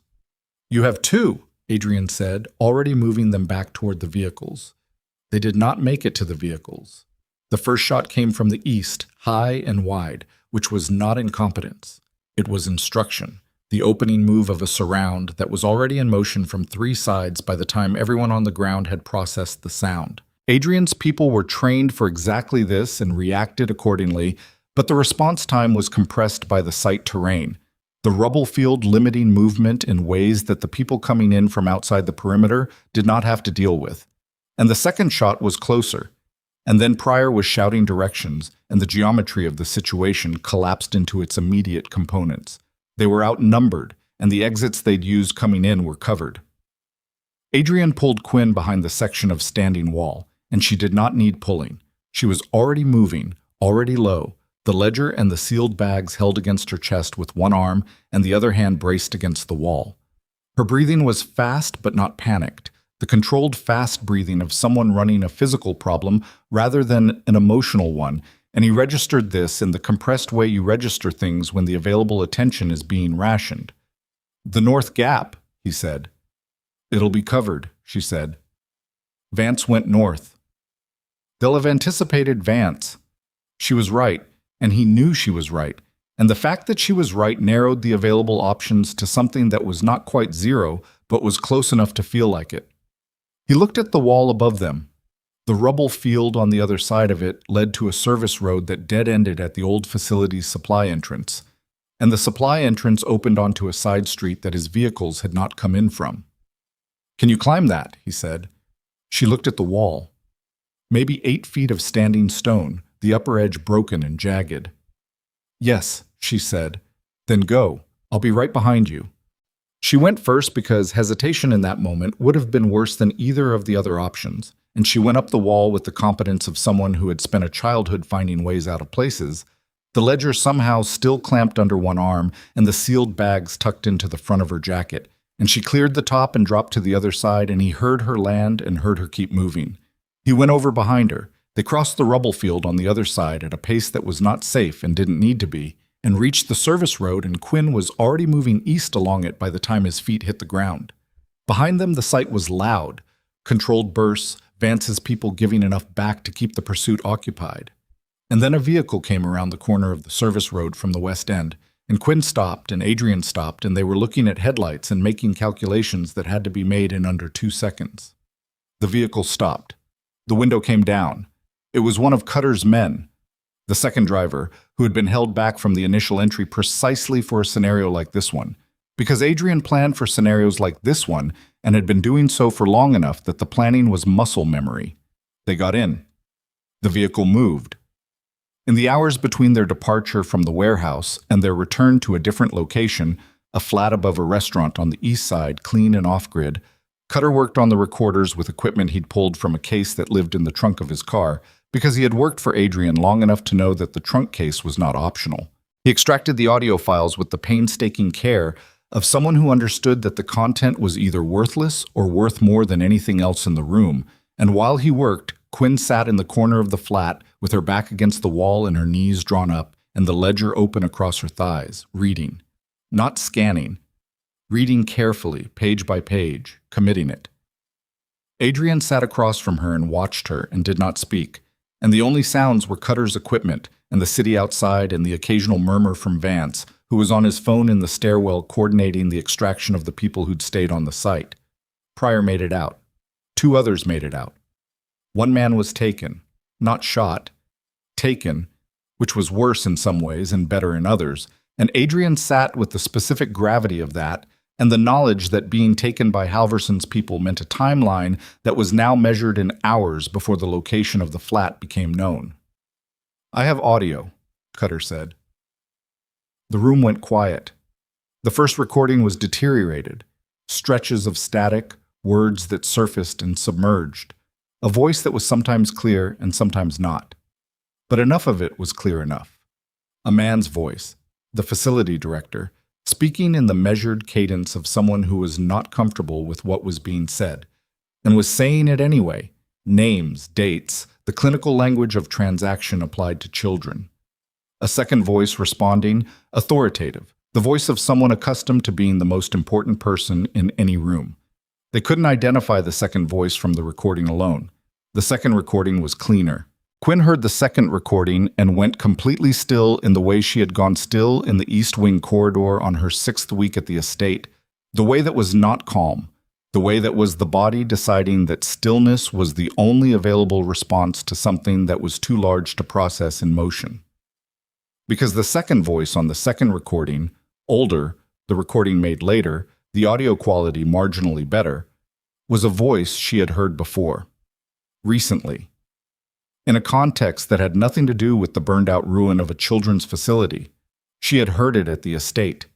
She looked up from the ledger and across the room at Adrian, and the expression on his face told her he had heard it too. "That's one of the Thursday visitors," she said. "Yes," he said. "He's been coming to the estate." "For 18 months," Adrian said, and his voice was doing the thing it did when he was controlling something very tightly, the flatness that was not actually flat, but was the surface tension of something that had a great deal of pressure underneath it. "He comes through legitimate channels. He's a financial intermediary for 3 of my operations." "He's been inside your house," Quinn said. "And he knows the layout of my security," Adrian said. "And he knows I have you." The understanding arrived in the room like a change in air pressure. "He didn't send contracted men to your gate," Quinn said slowly. "He sent them because he already knew where the gaps were." Adrian looked at Cutter. "The man's name is Serrano. I need everything you have on Serrano's connections above his operational level, right now." Cutter was already moving. "Halverson," Quinn said. "Serrano connects to him," Adrian said. I'd bet everything on it." "Then we can use that," Quinn said. He looked at her. "Serrano has been in your house," she said. "He trusts the access. If you contact him now, right now, before word gets back to him about what happened at the site, he doesn't know what we found. He doesn't know the recordings exist." She closed the ledger. "You can get him back into the estate." "As what? He won't come back without a reason." "Give him one." She stood up from the wall, and the thing that had been building in her face over the last 12 hours was fully present now. Not rage, something colder than rage. Something that had been assembled from 20 years of sleeping on floors and not trusting locked rooms and carrying a past she couldn't see. "Tell him you have the woman. Tell him she's been detained and you're prepared to discuss terms. Tell him to come in person or send someone with authority." She held his gaze. "He'll send Halverson." "Halverson doesn't expose himself directly." "He will for this," she said. "Because I'm the last one. He's been hunting me for 20 years and he knows it, and I know it, and you know it. And if you tell Serrano you have me contained, Halverson will come himself because he will not trust anyone else to close this." Adrian was quiet for a moment. "And when he comes, I want to talk to him," she said. "Quinn, I want him to say it," she said, out loud, to me. "I want to hear him say what he did." She paused, and her voice did not waver, which was the most unsettling thing about it. "And I want it recorded." The call to Serrano happened at 9 in the morning, routed through a channel that Serrano would recognize as legitimate, the code language Adrian's organization used for sensitive containment situations. Adrian made the call from the flat's back room, Quinn listening from the doorway, and he delivered the message in the flat professional tone that the code required. Asset located, asset detained, terms discussion required at principal level, 24-hour window. Serrano's response was a pause of 4 seconds, long enough to be processing, short enough to be trying not to show he was processing, and then a confirmation. He would convey the message. He would be in touch within 2 hours. He was in touch within 40 minutes. The meeting was set for that evening at the estate, which was what Adrian had offered, on the logic that Halverson would be more willing to come to a location he already had intelligence on than to an unknown site. Vance swept the estate 3 times before they returned. The Thursday visitor, Serrano, arrived at 6 with 2 men and the particular manner of someone who was managing an emotion he had not been told to prepare for. Halverson arrived at 7:15. He was 70, or close to it, and he looked like what he was, which was a man who had spent his life being insulated from the consequences of what he ordered. Silver-haired, well-dressed, the kind of physical confidence that came from decades of rooms rearranging themselves around your presence. He came with a security detail of 4, which he dismissed to the exterior of the property with a gesture that communicated he considered the estate a controlled environment. He looked at Adrian when he came into the main reception room and nodded in the way of men who have done business together indirectly and are now doing it directly, and then he looked at the chair across the table and at the woman sitting in it, and something moved in his face that was not surprise. He had been told she was here. He had come for her specifically, but was something older than surprise, the surfacing of an awareness that had been submerged for 20 years. Quinn looked at him. She had positioned herself deliberately, seated, not standing, both hands visible on the table, the ledger not visible, the recording device running inside the modified phone in her jacket pocket, the feed live to Cutter's equipment in the room above. And from there, this was the part she had arranged herself, with Cutter's help, in the 3 hours between the call and the meeting, to a server that was not in this building or this city, that was already distributing to 4 separate media contacts, whose details she had pulled from a list she'd been compiling in her head for the past 6 hours, because she had understood since the moment she heard the second recording exactly how this had to end, and had been building toward it with the focus of someone who had nothing left to lose, and had found, counterintuitively, that having nothing left to lose was the cleanest possible operating condition. "Mr. Halverson," she said. He sat down across from her. His security were outside. Adrian was standing to the left near the wall in the position that communicated presence without interference. Serrano was behind Halverson and slightly to his right, and Quinn could see from the way Serrano's weight was distributed that he did not know about the recording and was not comfortable and was trying not to show it. "You're smaller than I expected," Halverson said. His voice was exactly what the recording had prepared her for. Authoritative, unhurried, the voice of a man for whom patience was a luxury he had always been able to afford. "You've been looking for me for 20 years, she said. "What were you expecting?" "Someone who remembered more than you apparently do." "I remember enough," she said. "You were 6 years old." "I was." She kept her eyes on his. "I was 6 years old and I watched 2 men move through the east utility corridor of a burning building, and one of them had a birthmark on his right jaw. And I've been seeing that face for 20 years without knowing whose it was." She paused. "His name was Reeves. He worked for you. He died in 2009. Car accident, same as the county administrator." She watched his face. "Convenient." Halverson's expression did not change. It was the expression of a man who had long ago learned to treat his face as a document and had never since allowed anything to be written on it without his permission. "You're making accusations," he said. "I'm stating facts," she said. "There's a ledger from Ashcroft Children's Home. There are audio recordings from the same facility. There are financial records that connect the facility's supplemental funding to your investment vehicles through 4 shell structures." She folded her hands on the table. "I have all of it." "You have documents of uncertain provenance." "I have your voice," she said, on a recording made by a staff member at Ashcroft who understood what was happening and spent 3 years documenting it. "You're on the second recording, 19 minutes of audio in which you and the facility director discuss the placement process for children who are not being placed with families." She watched him. "You used the word product, twice." The silence that followed had a texture to it. Halverson looked at her and she looked back at him, and neither of them moved, and in the stillness she could hear her own pulse in her ears, steady and hard. And she thought about the East Dormitory and the girl who had let her sleep in her room and who had died in the fire. And she thought about 10 names on a list that Rourke had compiled. And she thought about the floor beside the door of the East Wing suite and the way she had pressed herself flat against the wall of a corridor because a man's hand had come toward her shoulder. And she kept all of it behind her eyes and let none of it into her face because she needed 3 more minutes and she knew exactly what she needed to do to get them. "You ordered the fire," she said, "to destroy the records and the witnesses." "I ordered nothing." "You ordered the fire," she said again, without raising her voice. "You had the county records altered after the fact. You had the administrator who signed the chain of custody transfer killed. You spent 20 years and considerable resources tracking the surviving children from the cohort whose records had been cleaned, and you ensured that each of them was removed before they could connect their own histories to Ashcroft." She leaned forward by exactly 1 inch. "You hunted children," she said. "You hunted them for 20 years because they were 6 and 7 and 8 years old when they left that building, and you were afraid that one of them might remember your face." Halverson's jaw was tight. The thing that had been submerged was close to the surface now, and he was working to keep it down, and she could see the work of it in the muscles of his neck, in the way his hands had moved from the table to his lap where they were not visible. "None of that is admissible," he said. "None of what you're describing. I know," she said. "That's not what this is." A beat.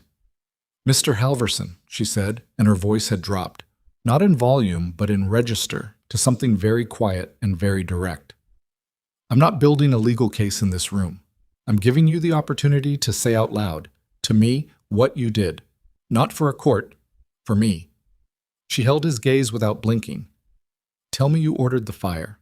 Tell me you knew what was happening to those children. Tell me you decided that cleaning it up was worth more than their lives." She paused. "I need to hear you say it."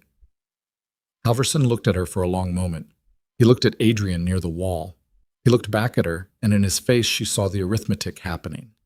The calculation of exposure versus containment, the assessment of the room, the read of the situation by a man who had been reading situations like this for 50 years, and who had, in every previous version of this kind of moment, been in possession of enough leverage to determine the outcome. "You have nothing that can touch me," he said. "Whatever you think you found, tell me," she said. "You are one person, without resources, without standing. Tell me what you did," she said. And now there was something in her voice that had not been there before, something that was not composed and was not controlled, and was the thing that had been living underneath the composure for 20 years. And it was not rage and it was not grief. It was the voice of every person who had never been heard asking to be heard, plain and direct, and without any of the civilizing qualifications that people used when they were afraid of the answer. Halverson looked at her, and then, with the specific precision of a man who has just decided that there is no version of this room in which he loses, he said, "I ordered the fire. The facility had become a liability. The records it contained would have ended careers and organizations that had value beyond the immediate situation. What happened to the children inside it was an acceptable consequence of a necessary action." He said it the way he might have said it in any boardroom in his life, measured, unapologetic, the language of someone who has spent so long converting human cost into acceptable consequence that the conversion has become automatic. The surviving witness was considered a manageable risk given her age. Clearly that assessment was incorrect. He looked at her without blinking. "Does that satisfy you?" She held his gaze for exactly 3 seconds. Then she said, "Yes." And the phone in her jacket pocket, feeding live to Cutter's equipment upstairs, and from there to 4 separate media servers in 4 separate cities, had been running for 11 minutes and 40 seconds, and every word Halverson had said was already beyond the reach of anything he could do to stop it, and the only thing left in the room was the sound of his own voice playing back in the air between them, like something that had escaped from a cage. It had been kept in for 20 years and could not be returned to it, not ever, not by any amount of money or leverage or acceptable consequence in the world. Halverson understood it before she said anything else. She watched the understanding move through him, watched it arrive in his eyes first, then his jaw, then the set of his shoulders, and she did not look away from it, because she had spent 20 years not being able to see this, and she was going to see all of it now. "You're live," he said. Not a question. "For the last 11 minutes," she said. He looked at Adrian. Adrian looked back at him with the expression of a man who has nothing to say to someone he has already finished with. And then Halverson's phone began to ring. And then Serrano's phone began to ring. And then the two security men who had been kept outside began knocking at the exterior door because their phones were also ringing. And the broadcast had been live long enough and distributed widely enough that the first media outlet had already posted a 60-second clip with the audio. And the clip had been live for 4 minutes. And in those 4 minutes, it had been shared enough times that pulling it was no longer a meaningful option. Halverson sat in the chair across the table from Quinn Voss, and she sat across from him, and neither of them moved, and the room held everything that had been put into it over the course of 30 years, all the weight of it, all the cost of it, settling into the floor between them like something that had finally been set down after being carried too long and too far by people who had never chosen to carry it. Outside the estate windows, the city was beginning its morning, indifferent and lit, and already moving into the next thing, the way cities always did, the way the world moved forward regardless of what had been done in the dark at the edges of it. But the dark was smaller now, by exactly the amount of one broadcast, one voice, one man who had finally said the thing he had spent 20 years and considerable resources ensuring would never be said, and could not unsay it, and would not be able to. For whatever remained of the life he had built on the silence of the people he had made sure would never be able to speak. The phones kept ringing. Halverson sat across the table from Quinn and did not move to answer his, and Serrano, behind him, slightly to the right, looked at his own screen with the expression of a man watching the floor give way beneath him in slow motion, the particular horror of someone who understood what was happening, but whose body had not yet processed the instruction to run. The two security men outside had stopped knocking. The silence from beyond the exterior door was the specific silence of people who had just received information that changed the nature of their employment and were revising their risk calculation accordingly. Halverson looked at the phone in front of him on the table. He looked at it the way you look at something you built over a long time that has just stopped working. Then he looked at Quinn. "How long has it been running?" he said. "Long enough," she said. He nodded once, very slowly, as though she had confirmed something he had been waiting a long time to have confirmed. And then he said, with the tone of a man who is sorting through the remaining options and finding them limited, "You understand what you've started." "I understand what you started," she said, 30 years ago. He picked up his phone, not to call, to read the screen, to see what had already posted, to take the measure of what the next hour looked like. She watched his face as he read. The color did not drain from it so much as the animation did, expression leaving not in a rush but by degree, the way heat leaves a room when the source goes out, until what remained was the face underneath all the performance, which was older than the face he presented to rooms and considerably less certain of itself. He set the phone down. "My attorneys," he said, not to Quinn, not to anyone in particular, "are already being called," Adrian said from the wall, "by people who've seen the clip, which at this point is a number I can't tell you with confidence." Halverson looked at Adrian. "You facilitated this." "I provided the room," Adrian said. "That makes you—" "A landlord," Adrian said, "who's now going to ask you to leave his property." The thing that moved through Halverson's face at that moment was not anger. Anger was an emotion that implied uncertainty about the outcome, and Halverson had moved past uncertainty into a place that was colder and more deliberate, the operational mode of a man who had managed crises before and was already sorting the available responses. But the responses he was sorting through now were all versions of the same fundamental problem. The audio was out, the confession was distributed, and the man who had always been the most important person in the room was now the least. He stood. He straightened his jacket. He looked at Quinn once more, and she looked back at him. And what passed between them in that look was not victory on her side and was not defeat on his. It was something more complicated and more final. The look between two people who have been connected by an act of violence for 20 years and are now, in this room, in this light, in this morning, finally severing it. He left without another word. Serrano followed, close behind, already on his phone in a low, urgent voice. The exterior door opened and closed. The estate went quiet. Quinn sat in the chair for another 30 seconds after they were gone, her hands still folded on the table, her breathing measured, and then she pressed both palms flat on the tabletop and pushed herself to standing and stood there for a moment, getting used to the fact that her legs were steady. Adrian came away from the wall. He didn't say anything immediately, which was one of the things about him she had come to rely on. The understanding that some moments did not require language, that filling silence with words was sometimes just a way of avoiding the silence, and that she had never been afraid of silence. He stood beside her and looked at the empty chair across the table, and she looked at it too, and the room held the residue of what had happened in it. The particular atmospheric weight of a confrontation that had ended not with an explosion, but with a door closing. "Cutter has the full recording," he said finally. "I know. It's going to move fast from here. Federal investigation, asset freezes, the network Halverson ran. It's not going to be a clean or a quick process." "I know that too," she said. "You'll need to give testimony." She looked at the empty chair. "I know." She did know. She had known since the moment she decided to run the broadcast, had made the calculation clearly and without illusion. This was not the end of a process. It was the beginning of one.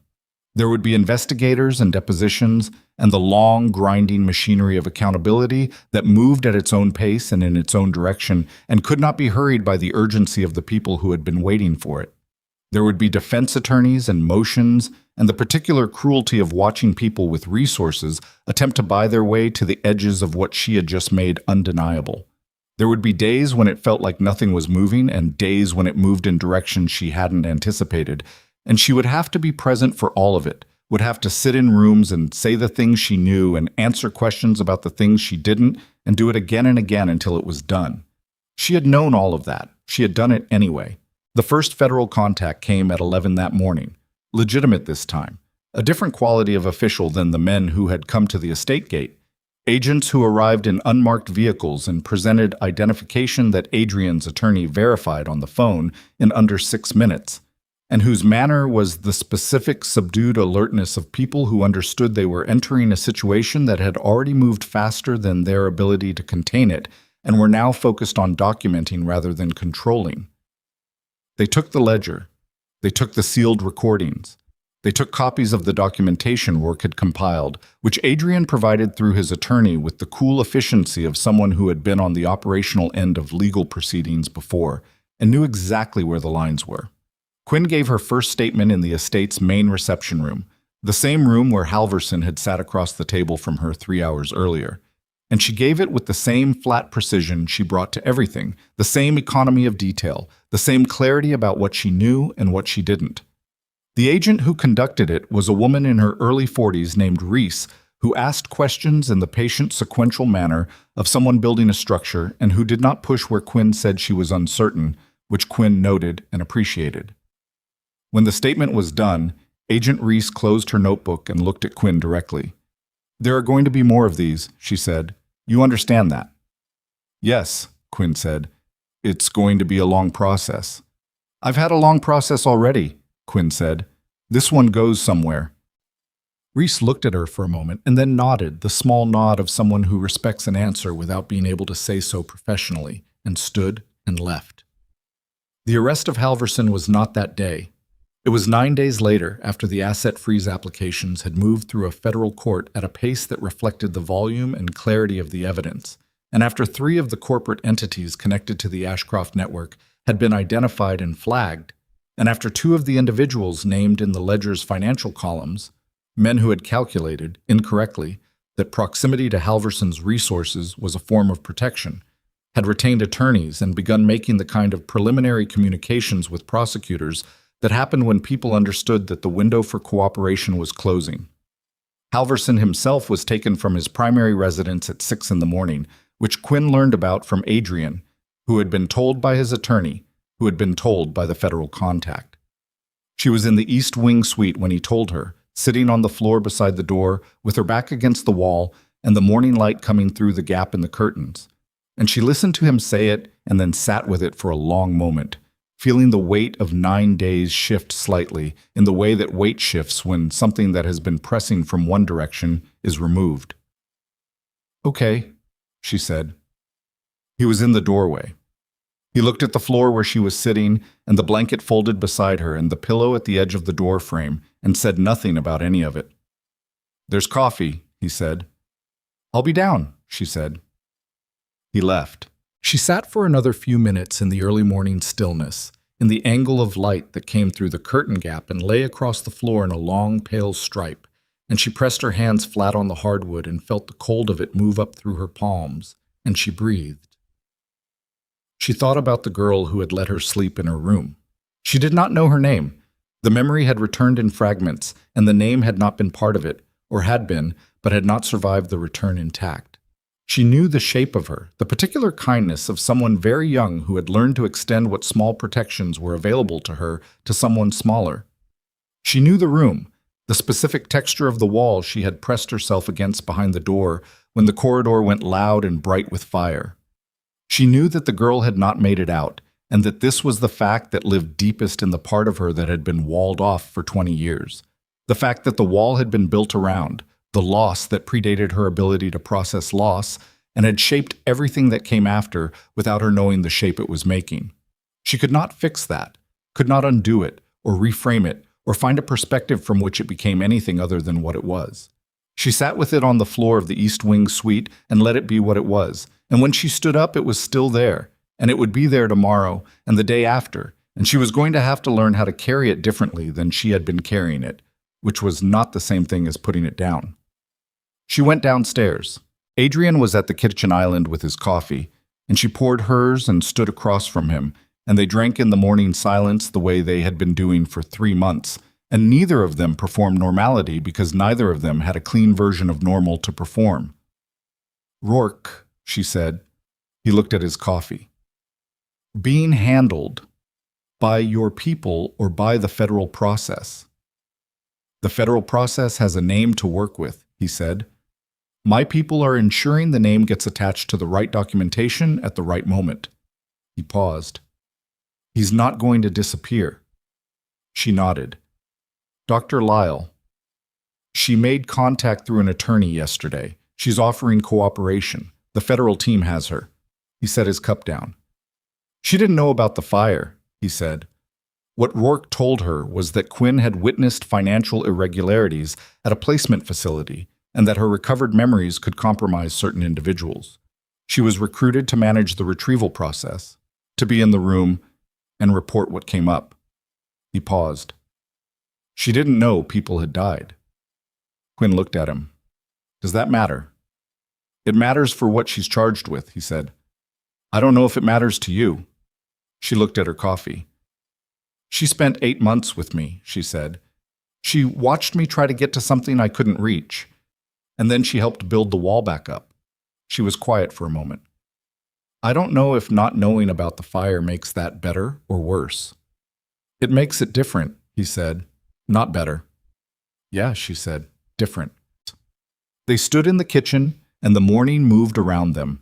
And outside the estate windows, the grounds were beginning to carry the light of a day that was going to be cold and clear and entirely indifferent to everything that had happened inside these walls.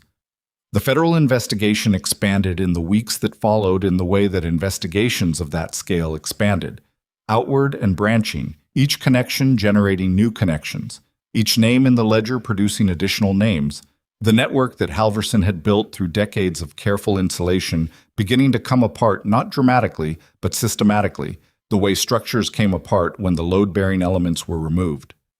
3 corporate entities were dissolved by court order. 7 individuals were indicted in the first wave, 11 more in the second. The private contractor whose personnel had been sent to the estate gate was identified, investigated, and its operating license suspended pending further proceedings. Quinn testified 4 times in the first 2 months. Each session was its own specific ordeal, not because the questions were designed to be cruel, but because the act of saying the same things repeatedly in formal settings, of having the worst night of her life rendered into the language of legal proceedings and official record, required a particular kind of endurance that she had not known she possessed until she found herself in possession of it. She had Dr. Rennick for this part, a trauma specialist recommended by the Federal Victim Services Office, a man in his late 50s with an unhurried manner and the specific gift of not trying to manage what she felt, only to help her understand the structure of it so it didn't take her by surprise when it arrived. She started sleeping in the bed in the third month. Not every night. Some nights she still took the blanket to the floor, and she did not consider this failure or regression. She considered it information, the information that her nervous system was still sorting through what it had been asked to carry, still running the old calculations out of habit, and that habit took the time it took to change.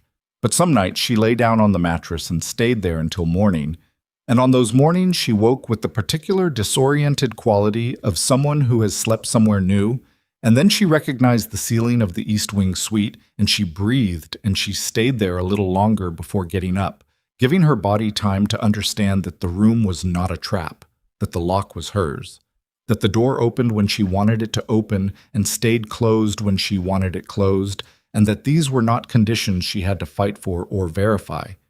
They simply were. The man with the birthmark, Reeves, had been dead for 17 years, which meant there was no version of accountability that included him answering for the night in the corridor, the moment of eye contact through the gap of the door, the decision to keep moving. She thought about this more than she'd expected to. She had thought, going into the broadcast, going into the confrontation with Halverson, that what she needed was for the people responsible to be made to answer. And she had gotten that, or was getting it, in the limited way that the official machinery produced answers.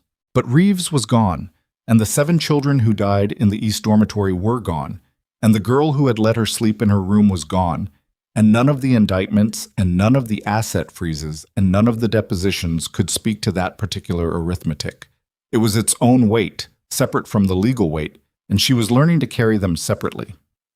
Adrian came to find her one afternoon in the 6th week, when the estate had settled into a different rhythm than it had held before, less of the Thursday night traffic, the kind of reevaluation that happened in a household when its principal had made a significant and visible decision about where his organization's resources were directed.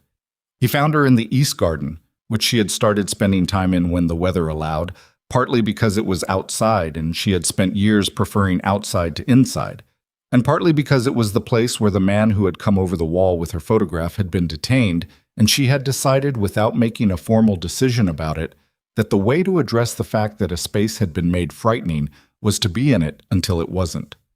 He sat beside her on the stone bench that ran along the east wall and said nothing for a moment, which was still the thing she appreciated most about his silences. They were not uncomfortable, did not require filling, did not communicate that he was waiting for her to perform something for him. "I bought the Ashcroft site," he said. She looked at him. The property cleared through the estate court proceedings. It became available. He paused. "I have a firm drawing plans for a residential facility, for children coming out of the system, staffed properly, accountable through an independent oversight board." He looked at the garden wall.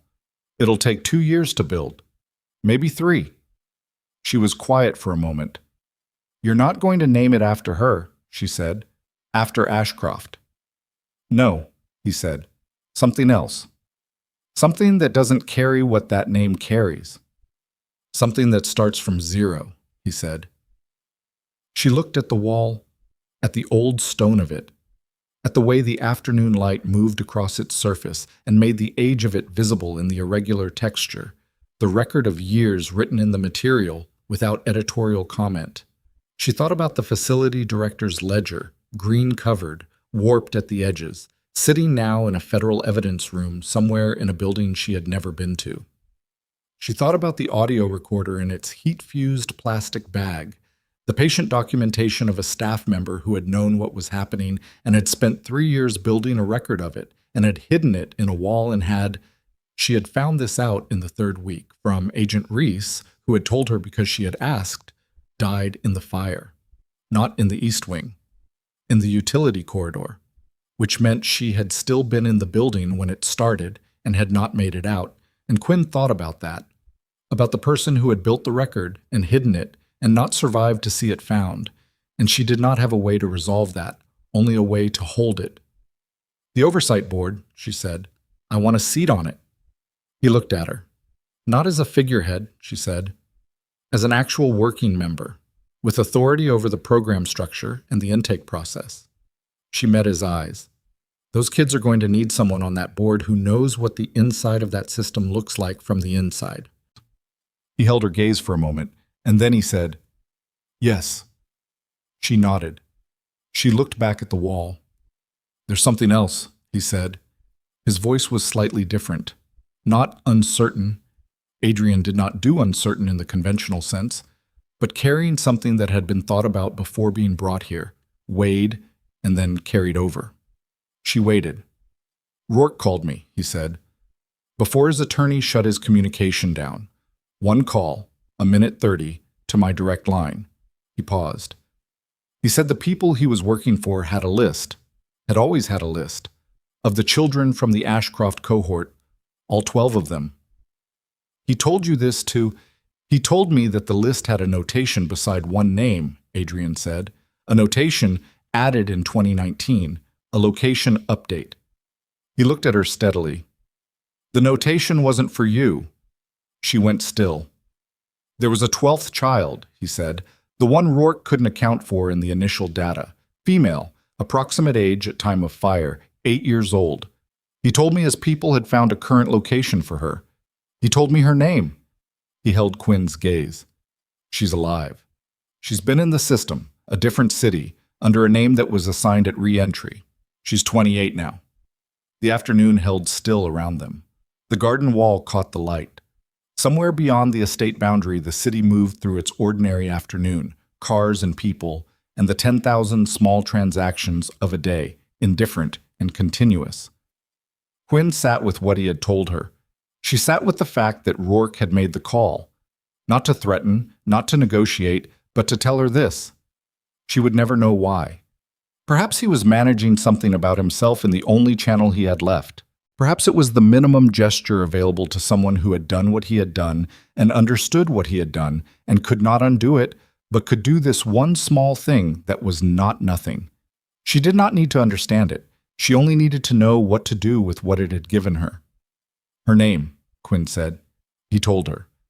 She said it quietly to herself, just once, the way you say something you are going to need to keep.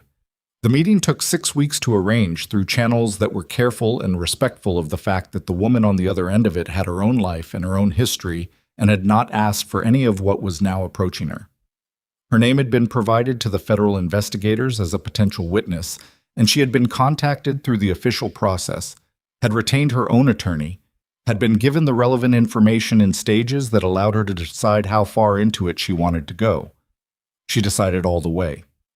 They met in a neutral location, a conference room in a building neither of them had any connection to, arranged by the attorneys, with no one else present. She was a small woman, dark-haired, with the particular stillness that Quinn recognized from her own mirror, and from no other place she'd ever seen it. She had a scar on her right forearm, healed to white, that she did not explain and Quinn did not ask about. They sat across from each other at the conference table and looked at each other for a moment that lasted longer than most moments, the specific duration of two people trying to find in another face the thing that would confirm what they'd been told and couldn't quite believe. "You were in the East Wing," Quinn said. "I was in the East Dormitory," the woman said. Her name was now Clara. What her name had been before was something neither of them knew. "I was in the room next to yours," Quinn said. "Some nights." Clara looked at her. Something moved in her face that was not managed and not controlled, and that she did not try to manage or control. "The little one," she said quietly, "who slept by the door." Quinn's chest tightened. She breathed through it. "Yes." Clara looked at her hands on the table. She had the same instinct, both hands flat, visible, the posture of someone who had learned that showing your hands was how you communicated that you were not a threat and had spent so long doing it that it had become the resting position. "I didn't know if you made it out," Clara said. "I didn't know if anyone did," Quinn said. They sat with that. The conference room was entirely quiet, the kind of institutional quiet that came from good insulation and the absence of anything soft to absorb sound. And in the quiet, the weight of what they were sitting in was fully present, not heavy in a way that crushed, but heavy in the way of something real, something that had the specific gravity of a thing that had actually happened and could not be made into anything other than what it was. "There was a woman," Quinn said carefully, "a staff member, who was still in the building. She paused. Do you know who she was? Clara looked up. Her name was Aldine, she said. She came to work 6 months before the fire. She used to... She stopped. Restarted. She used to check on us at night, after lights out. She wasn't supposed to. They had a rule about that. A pause. She used to knock twice on each door before she checked the corridor, so we knew it was her. Quinn sat with the name. Aldine. The woman who had spent 3 years building a record in the facility director's ledger and hidden it in a stone wall and had not made it out, and whose name was now spoken aloud in this conference room by 2 people who had been 6 and 8 years old when they last heard that knock. She was the one who hid the recordings, Quinn said. Clara's breath changed. They survived, Quinn said. They were in the foundation wall. We have found them. She held Clara's gaze. She documented everything. For 3 years. What was happening, who was involved, the names and the dates and the amounts. She paused. She knew, and she stayed anyway. She stayed, and she kept documenting. The thing that moved through Clara's face was not something that had a clean name. Quinn did not try to name it. She let it be what it was, the way she was learning to let things be what they were. The particular practice of not reaching for a frame that made it more manageable because the reaching was just another way of walling things off. They stayed in the conference room for 2 hours. They did not talk the whole time. There were long stretches of quiet, the kind of quiet that 2 people share when they have found the particular silence that belongs to a shared history that no one else in their lives has had access to. They talked about what came next, the testimony process, the federal timeline, the way the investigation was expanding. They talked about what they remembered and what they didn't, and the gaps in what they remembered were not apologies because there was nothing to apologize for. They had been 6 and 8 years old, and they had survived, and the gaps were the cost of the surviving. When they left the conference room, they stood in the corridor outside it for a moment, coated and ready to go in opposite directions back into their separate lives, which were separate and would remain so because a shared history was not the same thing as a shared present, and neither of them was going to confuse the two. Clara looked at her. Are you okay? She said. Not as a formality, as the actual question. Quinn thought about it for a moment, the way she had started thinking about things instead of deflecting past them. Not yet, she said. Getting there. Clara nodded. Me too, she said. They went in their separate directions. The oversight board for the facility on the Ashcroft site held its first meeting in the spring of the following year, in a temporary office above a construction site that smelled of poured concrete and new wood, and the particular industrial optimism of a building in the process of becoming something. Quinn sat at the table with 5 other people who had been selected by a process that she and Adrian had spent 3 months designing to be as resistant to the corruptions that had made Ashcroft possible as a human design process could be. Independent auditors, a child welfare attorney, a former system resident who was now a licensed social worker, a construction oversight specialist. She sat at the table and read the program documents and asked the questions that needed asking and pushed back on the sections that were too vague or too optimistic or that created the kind of flexibility that could be exploited by the wrong person in the wrong circumstance. She had a specific eye for those sections, a particular sensitivity to the places in a system where accountability failed to close around the thing it was supposed to protect, and she used it without apology. After the meeting, she stood outside on the construction site in the early spring cold, looking at the footprint of the building taking shape in the ground that had been cleared and leveled and prepared to hold something entirely different from what had stood on it before. Adrian came to stand beside her, his hands in his coat pockets, and they looked at it together. 2 years, he said. Maybe 3, she said. Yes. She looked at the site, at the raw geometry of foundations laid and framework begun, at the shape of something that did not yet exist but was becoming visible, and she thought about the difference between what a place had been and what it could be made into, the way the same ground could carry entirely different weight depending on what you chose to build on it. And she thought this was probably true of other things too, of people and of histories, and of the long complicated process of deciding what to carry forward and what to leave in the ground. She did not sleep on the floor every night anymore. Some nights she did. Some nights her body ran the old calculation before her mind could weigh in, and she found herself taking the blanket to the floor by the door and she let it happen because she had stopped treating her own responses as problems to be solved and had started treating them as information to be understood, which was a different project entirely and one she was beginning, slowly, to find she had the patience for. She had her own apartment by then, a third-floor unit, east side, with a window that faced the street and a kitchen that was small but adequate, and a bedroom door that she had tested. The first night she moved in, 11 times, opening and closing it, standing inside with it shut, standing outside with it shut, running through the full inventory of her own response to a door that locked from the inside and unlocked from the inside and was therefore, categorically, and in every mechanical sense that mattered, hers. On the 11th time, she had left it open. She had stood in the doorway between the bedroom and the small hallway for a long time, in the dark, in the quiet of the new apartment, and she had listened to the particular quality of a silence that was not threatening, that was not the silence of something withheld or something waiting to happen. That was just the silence of a space that belonged to her, and she had breathed it in and let it be what it was. Then she had gone to bed. She had lain on the mattress and looked at the ceiling, which was plain and white, and carried no information except the information of being a ceiling, and she had pulled the blanket up and felt the warmth of it move over her, and she had stayed there, in the bed, in the room, with the door open if she wanted it open and available to be closed. If she wanted it closed, and she had done the only thing left to do, which was to be still and to let the morning come at its own pace, and to trust, for the first time in 20 years, that when it did, she would be there to meet it.